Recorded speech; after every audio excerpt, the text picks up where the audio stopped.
नमस्कार दोस्तों, आप सभी का स्वागत है हमारे YouTube channel BCS basic physics में। और आज के इस वीडियो में हम कक्षा 12 जो NCERT की पाठ्य पुस्तक है उसका सेकंड चैप्टर स्थिर विद्युत विभव एवं धारिता, इसका एक महत्वपूर्ण टॉपिक संधारित्र लेकर चलेंगे।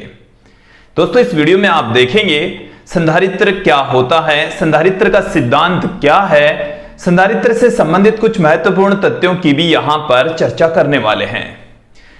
दोस्तों यदि आपने हमारे YouTube चैनल को अभी तक सब्सक्राइब नहीं किया है तो सब्सक्राइब कर लीजिए, साथ में बेल आइकन भी दबा दीजिए ताकि आपको समय पर नोटिफिकेशन मिलते रहे। हमने अकॉर्डिंग टू NCERT पहले चैप्टर के और दूसरे चैप्टर के सभी वीडियोस तैयार कर दिए हैं। आप हमारे YouTube चैनल की प्लेलिस्ट में जाकर इन्हें देख सकते हैं। यदि आप NCERT के सिलेबस के नोट्स यदि प्राप्त करना चाहते हैं तो इस वीडियो के अंत तक बने रहिए। हम आपको इस वीडियो के अंदर हमारे YouTube चैनल के व्हाट्सएप नंबर देंगे जिससे आप हस्तलिखित नोट्स प्राप्त कर सकते हैं। आज के इस वीडियो को स्टार्ट करते हैं। सर्वप्रथम बात करते हैं संधारित्र क्या होता है। दोस्तों जो संधारित्र है नाम से ही स्पष्ट है कि एक ऐसा उपकरण जो ऊर्जा को संधारित करके रखता है। संधारित का मतलब होता है इकट्ठा करके रखने वाला, और जो संधारित्र होता है वो विद्युत ऊर्जा को इकट्ठा करके रखने वाला उपकरण होता है, युक्ति होती है। वैसे इसकी जो बनावट होती है इसमें दो प्लेटें होगी, चालक प्लेटें होती है जिनके ऊपर समान परिमाण तथा विपरीत प्रकृति का आवेश उपस्थित होता है और उनके मध्य ऊर्जा संग्रहित रहती है, विद्युत ऊर्जा इकट्ठी रहती है। दोस्तों कैसे किसी संधारित्र की बनावट होती है, कैसे उसे समझ सकते हैं वो देखिए। इसमें दो धातु की प्लेटें होती हैं, समांतर प्लेटें होती है। एक प्लेट के ऊपर धनावेश होता है, एक प्लेट के ऊपर क्या होता है, धनावेश होता है, तो दूसरी प्लेट के ऊपर उतना ही ऋणावेश होता है। दो यहां पर प्लेटें हैं जिनमें दोनों एक दूसरे के समांतर और समान परिमाण तथा विपरीत प्रकृति का उन पर आवेश उपस्थित होता है, संधारित्र कहलाता है। तो देखिए दोस्तों इस निकाय को, इस युक्ति को हम संधारित्र कहते हैं। इस युक्ति को क्या कहा जाता है, संधारित्र कहा जाता है। तो हम संधारित्र को कैसे परिभाषित कर सकते हैं कि एक ऐसी युक्ति जिसमें दो समांतर चालक प्लेटें होती है जिन पर समान परिमाण तथा विपरीत प्रकृति का आवेश उपस्थित होता है, संधारित्र कहलाता है। एक बार फिर से मेरी बात को ध्यानपूर्वक सुन लीजिए। जितना बड़ा हमने यहां पर दिखाया है इतना आकार का भी संधारित्र नहीं होता, इसका आकार काफी छोटा होता है, बहुत छोटा होता है, और कई स्थितियों में इसका आकार बड़ा भी हो सकता है। तो देखिए दोस्तों कि इसका आकार, जैसे हम नॉर्मली जो इसका आकार है वो कुछ मिलीमीटर का होता है। दोस्तों तो यहां पर आप देखेंगे कि दो प्लेटें होगी जिन पर समान परिमाण, जिन पर परिमाण क्या होगा, समान होगा, तथा प्रकृति होगी एक दूसरे के विपरीत। तो एक ऐसी युक्ति जिन पर समान परिमाण तथा विपरीत प्रकृति का आवेश उपस्थित होता है संधारित्र कहलाती है। जिन पर समान परिमाण का आवेश होना चाहिए, विपरीत प्रकृति का आवेश होना चाहिए, मतलब एक पर धनावेश है तो दूसरी पर ऋणावेश होना चाहिए।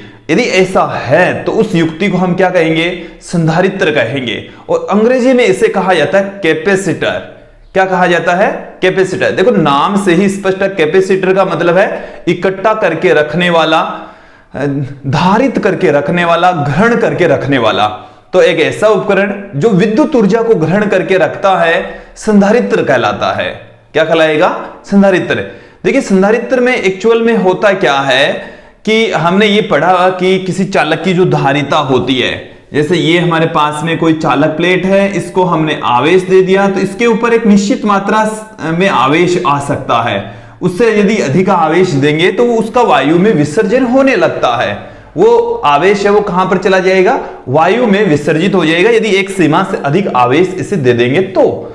अब इस चालक की जो धारिता होती है C बराबर होती है Q बट्टे में V। इसको दिया गया आवेश Q है, इसका विभव V है, तो इसकी धारिता C बराबर Q बट्टा V होता है। लेकिन संधारित्र के अंदर प्रत्येक प्लेट पर आवेश समान होता है, फिर भी उसकी धारिता एक साधारण चालक से कम हो जाती है। या हम ये कहें कि चालक का क्षेत्रफल बढ़ाए बिना उसकी हम धारिता बढ़ा सकते हैं। देखो एक बार विभव उसका कम हो जाता है, इसलिए धारिता क्या हो जाती है, बढ़ जाती है। फिर से सुन लेंगे इसको कि हमारे पास में जो संधारित्र होता है, हम ये जानते हैं कि किसी चालक प्लेट की जो धारिता है वो उस चालक प्लेट के क्षेत्रफल पर डिपेंड करती है। क्षेत्रफल जितना अधिक होता है उस चालक की धारिता भी उतनी ही अधिक होगी। क्षेत्रफल दुगुना तो धारिता भी दुगुनी, क्योंकि जो आवेश है वो उसके क्षेत्रफल पर ही मौजूद रहेगा। यदि आपने क्षेत्रफल, जैसे पहले इतना क्षेत्रफल था तो इसकी धारिता इतनी रहेगी, आपने क्षेत्रफल दुगुना कर दिया तो दुगुनी उसकी धारिता हो जाएगी। क्षेत्रफल जैसे जैसे बढ़ेगा उस चालक की धारिता भी वैसे वैसे बढ़ती चली जाएगी। क्लियर? लेकिन संधारित्र के अंदर क्या करते हैं, क्षेत्रफल में बिना बदलाव किए हुए भी, क्षेत्रफल में कोई बदलाव नहीं कर रहे, फिर भी हम उसकी धारिता को बढ़ा सकते हैं। देखो एक बार मेरी बात को सुन लीजिए, हम मोस्टली यही पढ़ते आए हैं, यही समझते आए हैं कि भाई कि जो धारिता का मान होता है वो क्षेत्रफल पर डिपेंड करता है, क्षेत्रफल पर निर्भर करता है। बिल्कुल सही बात है, किसी चालक के लिए एक सत्य है।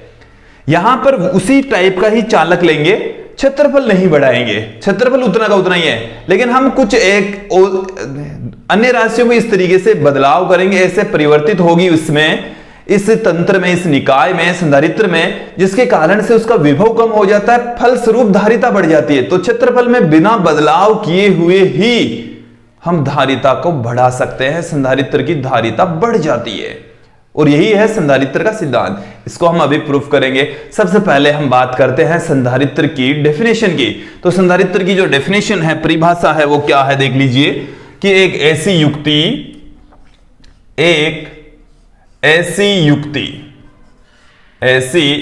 युक्ति उपकरण, ऐसी युक्ति जिसमें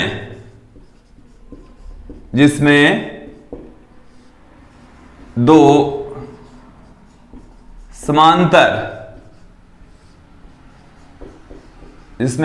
समांतर चालक प्लेटें होती है, इसमें दो समांतर चालक प्लेटें होती है जिन पर समान परिमाण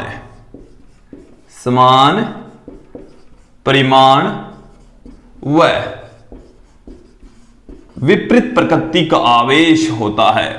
समान परिमाण विपरीत प्रकृति का आवेश,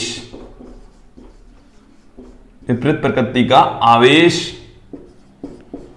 होता है, संधारित्र कहलाता है।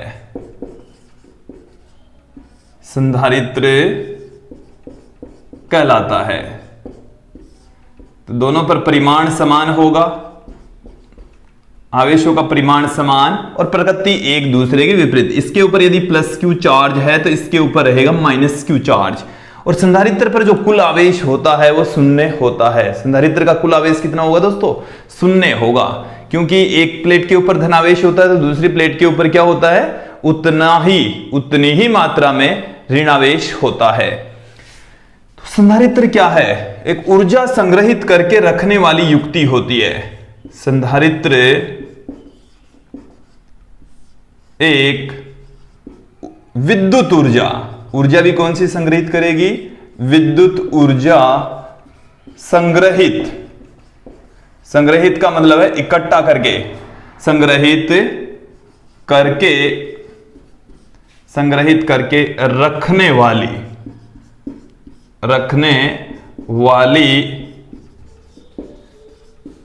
युक्ति होती है। संधारित करके रखने वाली युक्ति होती है। इसके अंदर इस तरीके से होगा, दो प्लेटें होगी, एक प्लेट के ऊपर धनावेश होगा, दूसरी प्लेट के ऊपर ऋणावेश होगा, और दोनों तरफ हम इस तरीके से वायर से जोड़ देते हैं। ये पूरा जो निकाय है इसको हम संधारित्र कहेंगे। एक प्लेट के ऊपर प्लस में क्यू आवेश होता है तो दूसरी प्लेट के ऊपर, पूरी की पूरी प्लेट के ऊपर माइनस क्यू आवेश होता है, और कुल जो आवेश होता है किसी संधारित्र के ऊपर वो plus Q minus Q equal to 0 होता है। यदि इसके ऊपर प्लस में सिग्मा पृष्ठीय आवेश घनत्व है तो दूसरी प्लेट के ऊपर क्या होगा? माइनस सिग्मा पृष्ठीय आवेश घनत्व होगा।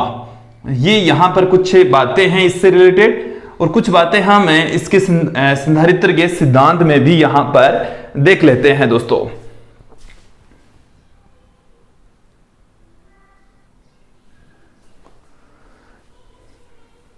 देखिए संधारित्र से रिलेटेड जो हमने महत्वपूर्ण बात यहां पर की कि संधारित्र के अंदर प्लेटों का क्षेत्रफल बिना बढ़ाए इनकी धारिता बढ़ा सकते हैं। यह एक महत्वपूर्ण बात है संधारित्र के अंदर।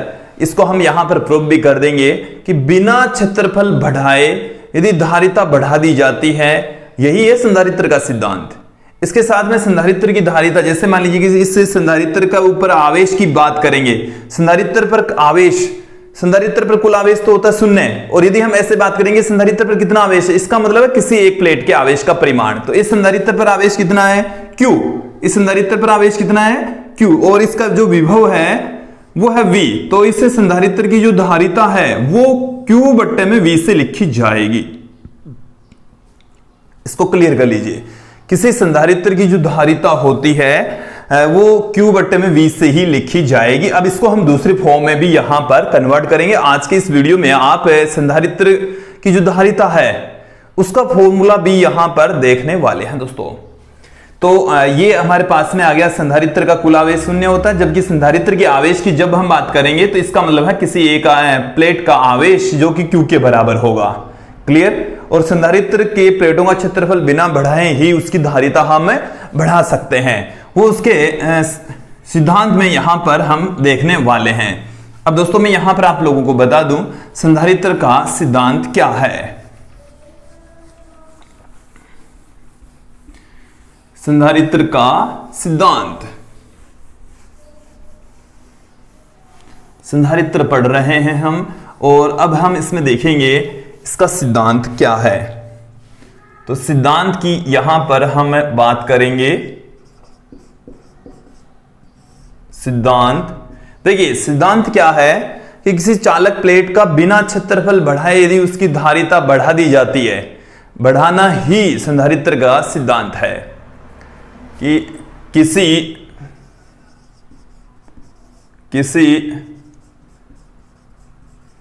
चालक का बिना क्षेत्रफल बढ़ाए, बिना क्षेत्रफल बढ़ाए उसकी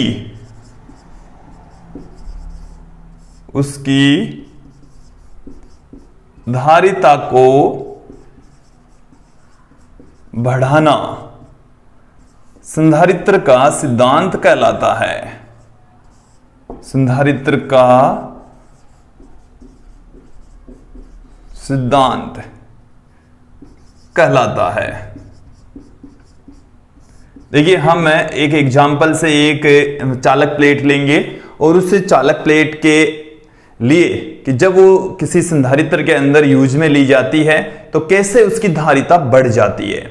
जैसे मैं आपको समझा रहा हूं दोस्तों, समझते चले जाइए। हमारे पास में ये कोई चालक प्लेट है A, ये क्या है, चालक प्लेट A। इसके ऊपर आवेश इस तरीके से वितरित है, इसको समझ लीजिए आप लोग। देखिए चालक प्लेट के दोनों पृष्ठों के ऊपर आवेश मौजूद होगा। इस चालक प्लेट का जो आवेश है वो है प्लस में Q, और इस प्लेट का जो क्षेत्रफल है वो हम A कंसीडर कर लेते हैं, या इसको आप A इस प्लेट का नाम दे दिया। हम इसका क्षेत्रफल लेकर चल रहे हैं स्मॉल a, या कुछ भी लेकर चलें उतना ही रहेगा, उसमें कोई बदलाव नहीं करना है। उतने ही क्षेत्रफल वाली एक उदासीन, उतना ही क्षेत्रफल है एक उदासीन चालक प्लेट हमने ले ली। पहले इसके ऊपर आवेश कितना है, 0, ये उदासीन है। देखिए दोस्तों इसको आप समझ लीजिए, हमारे पास में कोई चालक प्लेट है A और उसके पास में एक उदासीन चालक प्लेट B लेकर आते हैं। ये हमारे पास में है प्लेट B जो कि उदासीन है, जो कि कैसी है, उदासीन है। इसके ऊपर कुल आवेश 0 है। क्लियर। जैसे ही इस उदासीन चालक प्लेट B को चालक प्लेट A के पास में लेकर आते हैं, जैसे ही पास में हम लेकर आएंगे तो देखिए दोस्तों क्या होगा, यहां पर ये जो प्लेट A है इसके अंदर इस वाले सिरे के ऊपर सारा का सारा आवेश आ जाएगा। पहले जो आवेश था धनावेश वो दोनों पृष्ठों के ऊपर मौजूद था, अब आवेश किधर रह गया, सिर्फ अंदर की तरफ रह गया। क्यों आया ऐसे, क्योंकि इस प्लेट B के ऊपर आवेश प्रेरित हो जाता है, अंदरूनी भाग के ऊपर माइनस आवेश प्रेरित हो जाता है और इस वाले भाग के ऊपर प्लस आवेश प्रेरित हो जाता है। देखो इसको समझो आप, पहले ये जब दूर थी तब ये उदासीन थी, इसके ऊपर कुल आवेश शून्य था, इस प्लेट ए के ऊपर दोनों पृष्ठों के ऊपर आवेश मौजूद था। और जैसे ही प्लेट बी को हम एक के पास में लेकर आएंगे, तो जैसे ही इस प्लेट बी को इसके पास में लेकर आएंगे तो इस धनावेश के कारण से प्लेट बी का जो ऋणावेश है वो इस पृष्ठ के ऊपर आ जाएगा। सारा का सारा ऋणावेश इस अंदरूनी भाग पर प्रेरित हो जाएगा, जबकि धनावेश प्रतिकर्षित होकर बाहर वाले पृष्ठ के ऊपर इकट्ठा हो जाएगा। क्लियर? इतना आप लोगों को समझ में आ जाना चाहिए। अब देखो ये जो धनावेश है वो अंदर क्यों आया? अंदर इसलिए आया क्योंकि इसके ऊपर भी ऋणावेश क्रिएट हो गया और उस ऋणावेश से अट्रैक्शन की वजह से ये इस अंदरूनी भाग पर धनावेश, इस प्लेट के अंदरूनी भाग के ऊपर क्या आ गया? ऋणावेश आ गया। यहां तक क्लियर हो जाना चाहिए। अब देखिए दोस्तों, इस प्लेट बी का जो बाहरी हिस्सा है इसको हम भू संपर्कित कर देते हैं, जमीन से जोड़ देते हैं, अर्थिंग कर देते हैं, ग्राउंड से कनेक्ट कर दीजिए। जैसे ही हम इस भाग को, इस वाले भाग को, बाहरी भाग को ग्राउंड से जोड़ देते हैं, ये हमने क्या कर दिया? इसको भू संपर्कित कर दिया है। क्या कर दिया हमने? भू संपर्कित, ग्राउंड से जोड़ दिया, अर्थिंग कर दिया हमने। इसका क्या कर दिया है? अर्थिंग कर दिया।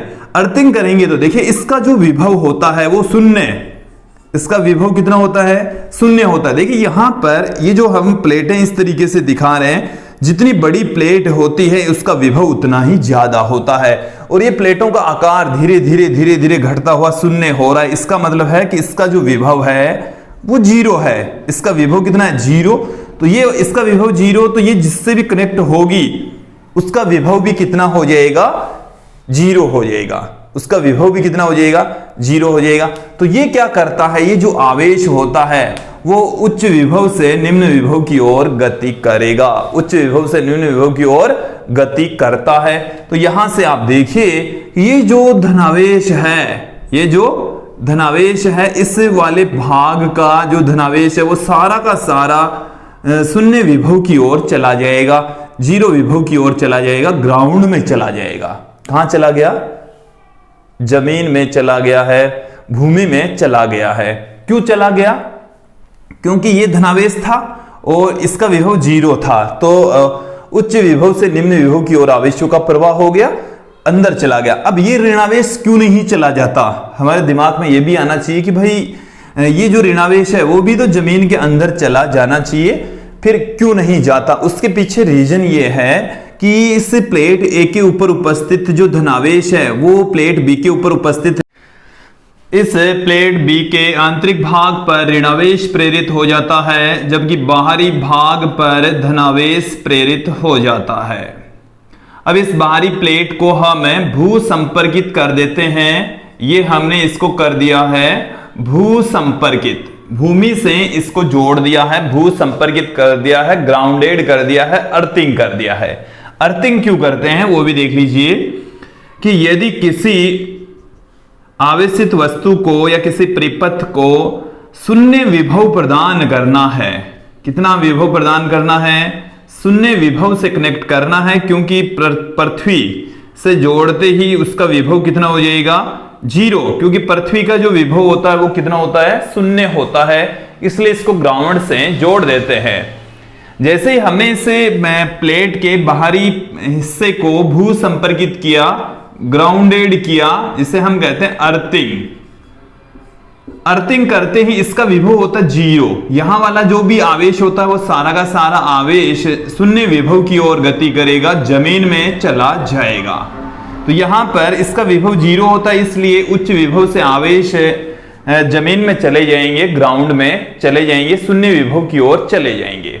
क्लियर? तो यहां पर हमारे पास में इस तरीके की बनावट रह जाएगी। इस प्लेट ए के आंतरिक सिरे के ऊपर धनावेश, प्लेट बी के आंतरिक सिरे के ऊपर ऋणावेश शेष रह जाता है।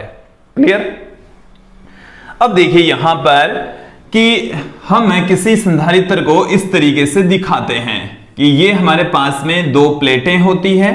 यहां पर हमने नाम दिया है इन प्लेटों को ए और बी, जिनके आंतरिक भागों पर समान परिमाण तथा विपरीत प्रकृति का आवेश अवस्थित होता है। ये वाला हिस्सा ग्राउंड से कनेक्ट होता है, ये जीरो विभव पर रखा जाता है।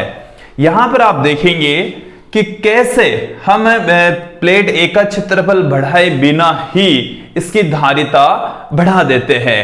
हम यदि आप लोगों को इतना समझ में आ गया तो फिर ये आसानी से समझ में आ जाएगा।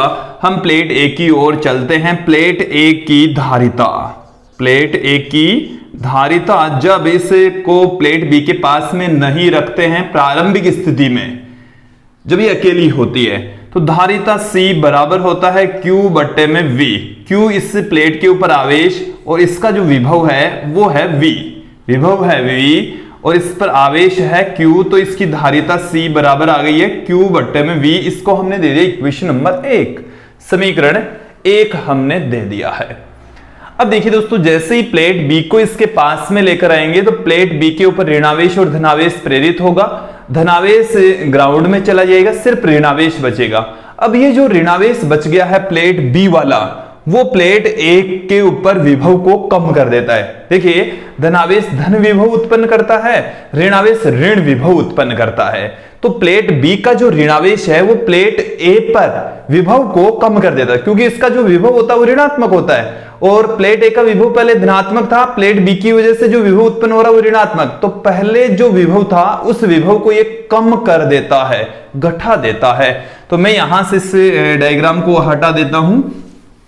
देखिए, अब हमारे पास में ये वाली सिचुएशन बची है। आवेश इस प्लेट ए के ऊपर अब भी उतना ही है, प्लस क्यू पहले था अब भी उतना ही है। अब इसका जो विभव है वो बदल गया है, विभव वी डैश के इक्वल रह गया है। विभव क्या हो गया है? चेंज हो गया है। हमने इसको वी डैश के इक्वल ले लिया। विभव क्या हो गया?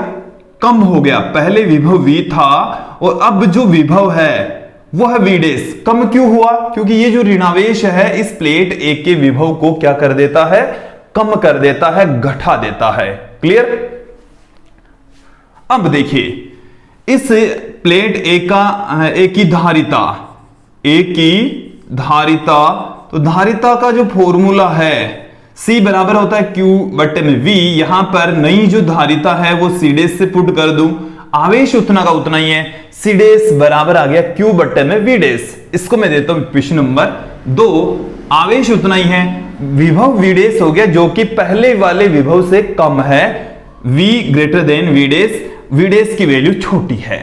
अब यहां से देखिए, समीकरण 2 भाग 1 से, 2 के अंदर हम किसका भाग लगा दे? 1 का भाग लगा दे, तो हमें मिलेगा C डैश बट्टे में C। C डैश की वैल्यू है Q बट्टे में V डैश और C की जो वैल्यू है वो है Q by V। Q by V, Q से Q कैंसिल हो गया, V ऊपर चला गया, V डैश से नीचे रह गया। अब V यहां पर बड़ा है, V डैश छोटा है। V बड़ा है, V डैश छोटा है। V बड़ा है, V डैश छोटा है। तो इसका मतलब हो गया कि ये वाली वैल्यू बड़ी, ये वाली वैल्यू छोटी। तो यहां से स्पष्ट हो गया कि C डैश है वो बड़ा हो जाएगा, C क्या हो जाएगा? छोटा हो जाएगा। C डैश बड़ा, C छोटा। इसका मतलब ये हुआ है कि पहले जो धारिता थी वो कम और नई जो धारिता है वो ज्यादा। इसका मतलब हो गया है कि जैसे ही किसी प्लेट को हम संधारित्र में यूज में लेते हैं तो उसकी धारिता बढ़ जाती है, और यही संधारित्र का सिद्धांत है।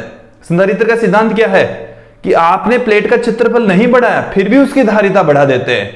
तो यहां पर हमने प्लेट का क्षेत्रफल उतना ही रखा है, आवेश की मात्रा भी उतनी रखी है, लेकिन फिर भी उसका विभव क्या हो गया है? कम हो गया, धारिता उसकी बढ़ गई है।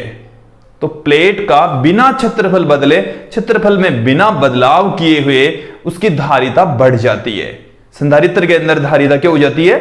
बढ़ जाती है, और यही है संधारित्र का सिद्धांत। तो दोस्तों, ये था संधारित्र का सिद्धांत। अब हम संधारित्र से संबंधित कुछ महत्वपूर्ण बातों की चर्चा यहां पर कर लेते हैं। संधारित्र की महत्वपूर्ण बातें देखिए, कुछ जो महत्वपूर्ण बातें हैं वो कौन कौन सी हैं देख लीजिए। महत्वपूर्ण तथ्य, महत्वपूर्ण तथ्य। पहला महत्वपूर्ण तथ्य यही है कि संधारित्र की धारिता सदैव धनात्मक होती है। संधारित्र की धारिता कितनी होती है? धनात्मक होती है। चाहे आप कोई सा भी उपकरण क्यों ना ले लीजिए, धारिता सदैव धनात्मक होगी, धारिता नेगेटिव नहीं हो सकती, ऋणात्मक पॉसिबल नहीं है, धारिता सदैव धनात्मक होती है। यहां पर भी धारिता धनात्मक ही होगी। फिर हम बात करते दूसरे बिंदु की कि संधारित्र का कुल आवेश कितना होता है। तो संधारित्र पर कुल आवेश होता है 0। कुल आवेश कितना होगा? 0 होगा, 0 होगा। क्लियर? देखिए, यदि हम बात करें संधारित्र के आवेश की तो वो होगा Q।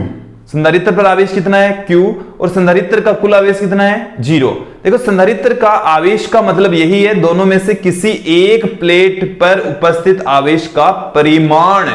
तो एक पर प्लस Q है, उसका परिमाण Q, माइनस Q है, उसका परिमाण Q।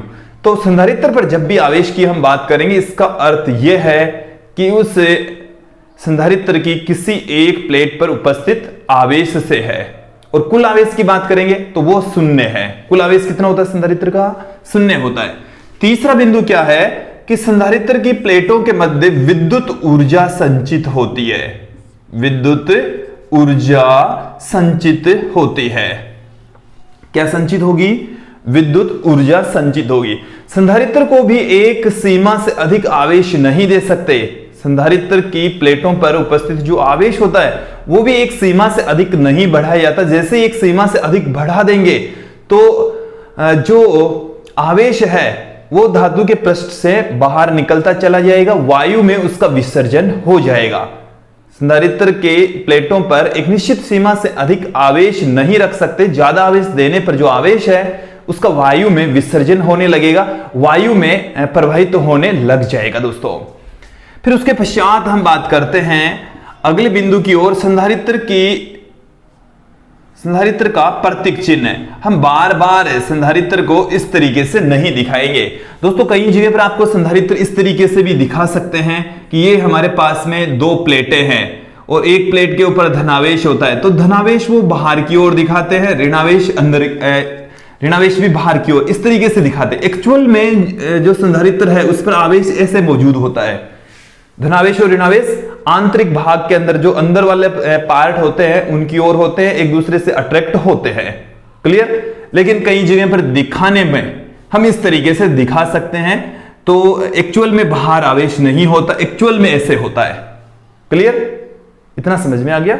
अब देखिए संधारित्र का प्रतीक चिन्ह। संधारित्र का जो प्रतीक चिन्ह है वो बार बार हम इस तरीके से 2 प्लेटें, उनके ऊपर धनावेश और ऋणावेश नहीं दिखाएंगे। हम केवल 2 लाइनें खींचकर संधारित्र को इस तरीके से दिखा देंगे कि ये हमारे पास में संधारित्र का प्रतीक चिन्ह है। ये है संधारित्र का प्रतीक चिन्ह नियत धारिता के लिए।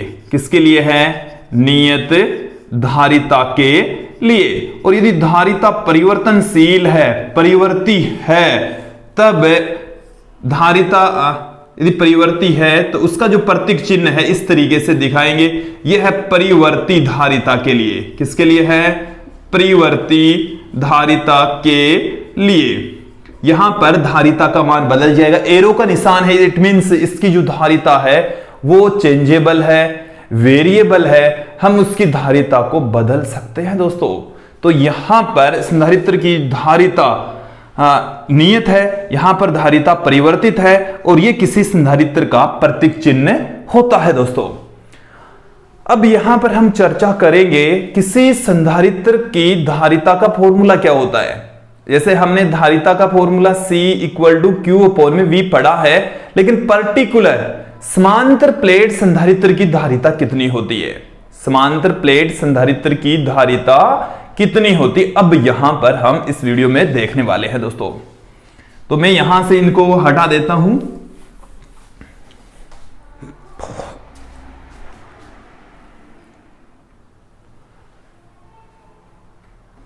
दोस्तों अब यहां पर हम चर्चा करेंगे समांतर प्लेट संधारित्र की। समांतर प्लेट संधारित्र ही अब तक हम देख रहे थे, और उस समांतर प्लेट संधारित्र की धारिता कितनी होती है।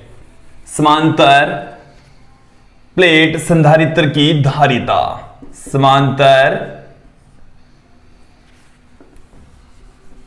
मैं यहां पर फिर से पुट कर देता हूं, समांतर प्लेट संधारित्र समांतर प्लेट संधारित्र।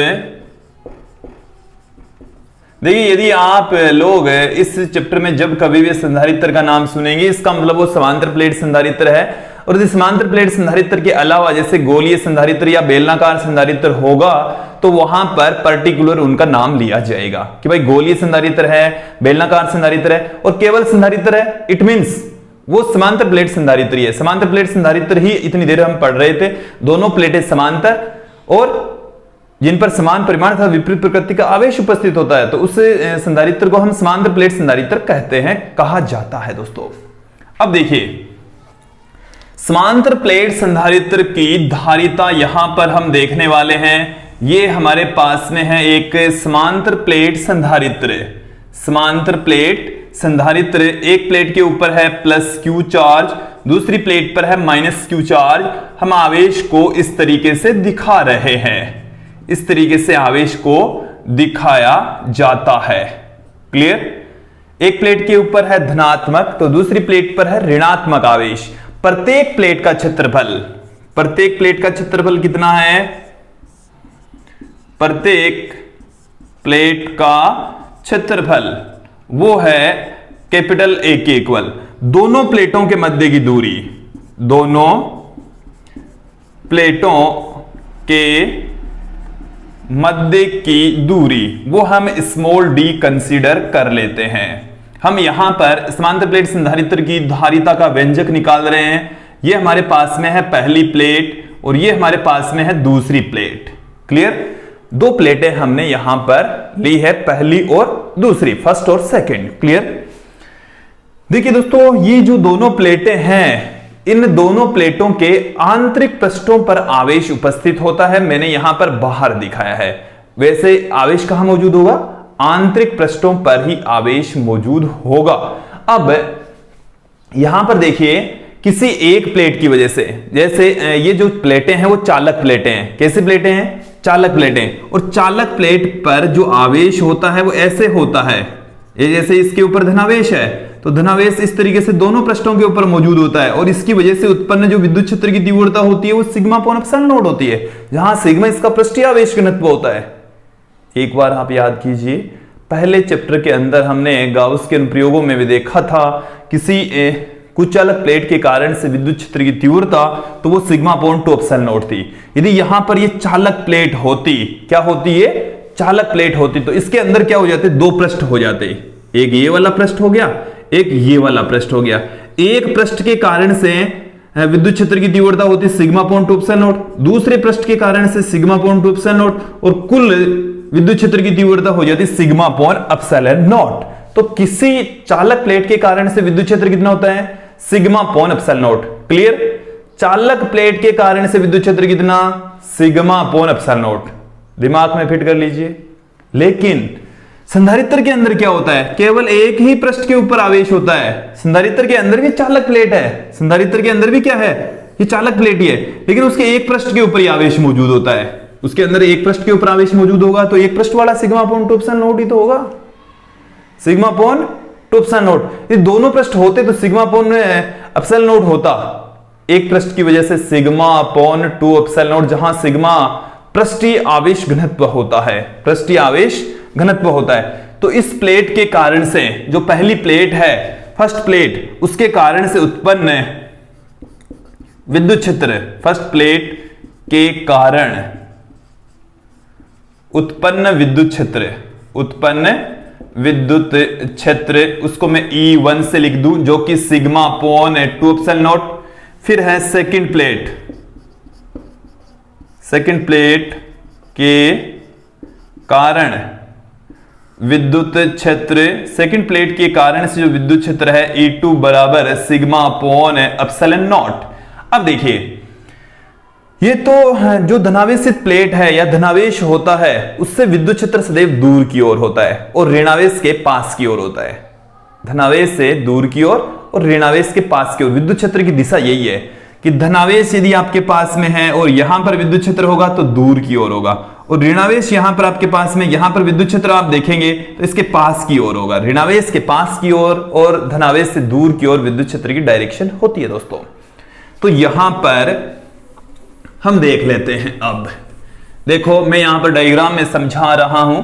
इस धनावेशित प्लेट के कारण से यहां पर विद्युत क्षेत्र दूर की ओर, यहां पर विद्युत क्षेत्र पास की ओर, इस ऋणावेश के तो पास की ओर, तो E1 और E2 की डायरेक्शन एक दूसरे के विपरीत होगी, जबकि इनका मान क्या है, समान। इसका मान भी सिग्मा अपॉन 2 एप्सिलॉन नॉट, इसका मान भी सिग्मा अपॉन 2 एप्सिलॉन नॉट। तो यहां पर कुल विद्युत क्षेत्र कितना हो जाएगा, 0। कुल विद्युत क्षेत्र इस प्लेट के इधर कितना हो गया, 0 हो गया है, 0 हो गया है। क्लियर। अब देखिए इस बिंदु पर धनावेशित प्लेट के कारण से विद्युत क्षेत्र E1 जो कि दूर की ओर, इस प्लेट के कारण से यहां पर विद्युत क्षेत्र E2 जो कि पास की ओर, इन दोनों का परिमाण समान, डायरेक्शन एक दूसरे के विपरीत, इसलिए यहां पर भी विद्युत क्षेत्र की तीव्रता कितनी हो गई, 0। तो संधारित्र की प्लेटों के बाहर विद्युत क्षेत्र 0 होता है, चाहे दाईं ओर लो चाहे बाईं ओर लो। संधारित्र के बाहर विद्युत क्षेत्र की तीव्रता कितनी हो गई, 0 हो गई है। कितनी हो गई दोस्तों, 0। अब हम अंदर की ओर चलते हैं। संधारित्र की प्लेटों के अंदर यदि हमारे पास में कोई बिंदु है तो उस बिंदु पर विद्युत क्षेत्र की तीव्रता कितनी होगी। ये देखिए, ये हमारे पास में कोई बिंदु है, इस धनावेशित प्लेट के कारण से विद्युत क्षेत्र होगा E1 इधर, इस धनावेशित प्लेट से दूर की ओर प्रतिकर्षित होकर विद्युत क्षेत्र की डायरेक्शन है वो किधर होगी, दूर की ओर। विद्युत क्षेत्र की डायरेक्शन धनावेश से दूर की ओर होती है, ऋणावेश के पास की ओर होती है। तो यहां पर इसकी डायरेक्शन हो जाएगी दूर की ओर, E1 की डायरेक्शन इधर होगी। अब जो दूसरी वाली प्लेट है उसकी वजह से उत्पन्न जो विद्युत क्षेत्र है वो है E2, वो ऋणावेश के पास की ओर, तो E2 की डायरेक्शन भी उधर, E1 की डायरेक्शन भी उधर। दोनों की जो डायरेक्शन है वो सेम होती है। दोनों की डायरेक्शन क्या होगी, सेम। एक बार देख लीजिए, धनावेश से तो दूर की ओर, तो E1 की डायरेक्शन दूर की ओर, ऋणावेश प्लेट के कारण से उत्पन्न विद्युत क्षेत्र है E2 जो कि इसके पास की ओर, तो पास की ओर हो गई, ये धनावेश से दूर की ओर हो गई, तो E1 E2 एक ही डायरेक्शन में। तो प्लेटों के मध्य कुल विद्युत क्षेत्र कितना हो जाएगा, प्लेटों के मध्य कुल विद्युत क्षेत्र, कुल विद्युत क्षेत्र को हम E से लिख दें, जो कि क्या होगा, E1 plus E2। E1 E2 का मान कितना है, sigma upon 2 epsilon not plus sigma upon 2 epsilon not, sigma upon 2 epsilon not plus sigma upon 2 epsilon not कितना आ गया, सिग्मा अपॉन एप्सिलॉन नॉट। ये आ गई इक्वेशन नंबर 1, समीकरण 1 आ गया है दोस्तों। ये जो सिग्मा है वो क्या है, सिग्मा क्या है आपके पास में, आवेश बट्टे में क्षेत्रफल, इसको हम कहते हैं पृष्ठीय आवेश घनत्व, पृष्ठीय आवेश घनत्व कहा जाता है, पृष्ठीय आवेश घनत्व कहा जाता है। प्रति एकांक क्षेत्रफल पर उपस्थित आवेश पृष्ठीय आवेश घनत्व कहलाता है, Q बट्टे में A। जैसे प्लेट का क्षेत्रफल A और प्रत्येक प्लेट पर उपस्थित आवेश का परिमाण यदि Q है तो सिग्मा बराबर आ गया Q बट्टे में A, Q बट्टा A आ गया हमारे पास में। तो यहां से समीकरण 1 के अंदर यदि इसका मान पुट कर दें तो E बराबर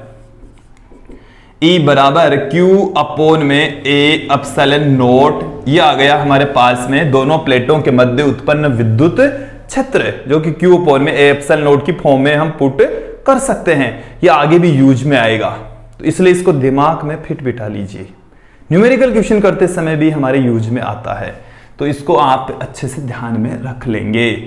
फिर देखिए, संधारित्र की दोनों प्लेटों के मध्य विभवांतर, संधारित्र की दोनों प्लेटों के मध्य विभवांतर, दोनों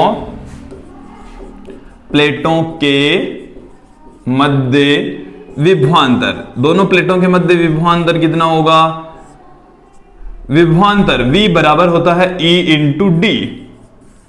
ये रिलेशन कहां से आया, देखिए हमने विद्युत क्षेत्र तथा विद्युत विभव के मध्य एक रिलेशन पढ़ा है, और वो पढ़ा है E बराबर माइनस V अपोन में R, या आप E बराबर माइनस dV अपोन में dr भी कह सकते हैं।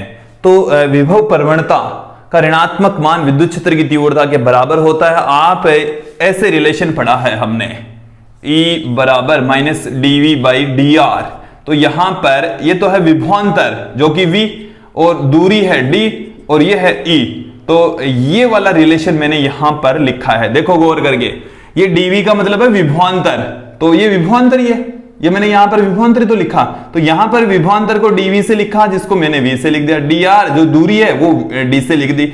इसलिए रिलेशन हमारे पास में क्या आ गया, v बराबर आ गया e इंटू में d, e इंटू में d आ गया।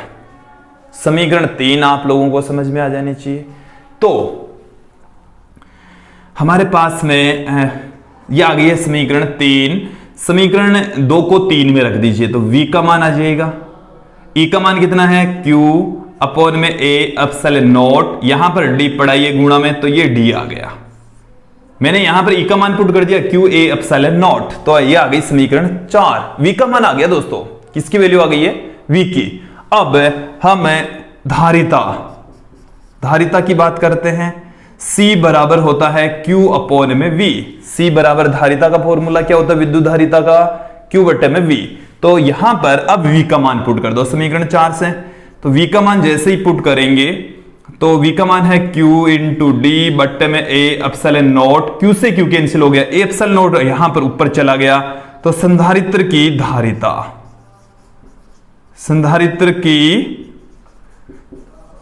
धारिता तो c बराबर q से q कैंसिल हो गया, a epsilon not upon d, a epsilon not upon d आ गया हमारे पास में। यह है किसी समांतर प्लेट संधारित्र की धारिता का formula, a epsilon not upon d, जहां a प्रत्येक प्लेट का क्षेत्रफल और d दोनों प्लेटों के मध्य की दूरी होती है, और एप्सिलॉन नॉट यहां पर निर्वात की विद्युतशीलता होती है दोस्तों। तो ये आप लोगों को अच्छे से समझ में आ गया होगा, यह समांतर प्लेट संधारित्र की धारिता का व्यंजक। अब दोस्तों यदि दोनों प्लेटों के मध्य कोई पराविद्युत माध्यम भर दिया जाए, पराविद्युत माध्यम का मतलब अभ्रक भर दें, कांच रख दें, जल रख दें, कुछ इस टाइप का माध्यम रख दें, कुचालक माध्यम रख दें, तो क्या होगा, तो विद्युत क्षेत्र की तीव्रता बदल जाएगी, विभवांतर बदल जाएगा, धारिता भी बदल जाएगी। यहां पर निर्वात की विद्युतशीलता है, वहां पर माध्यम की विद्युतशीलता आ जाएगी। यदि दोनों प्लेटों के मध्य क्या भरा हो, चलिए मैं यहां से अब इसको हटा देता हूं, या यहां पर मैं अब पुट कर देता हूं एक बार। यदि प्लेटों के मध्य क्या भरा हो, प्लेटों के मध्य कोई परावैद्युत माध्यम हो, कोई परावैद्युत माध्यम हो, परावैद्युत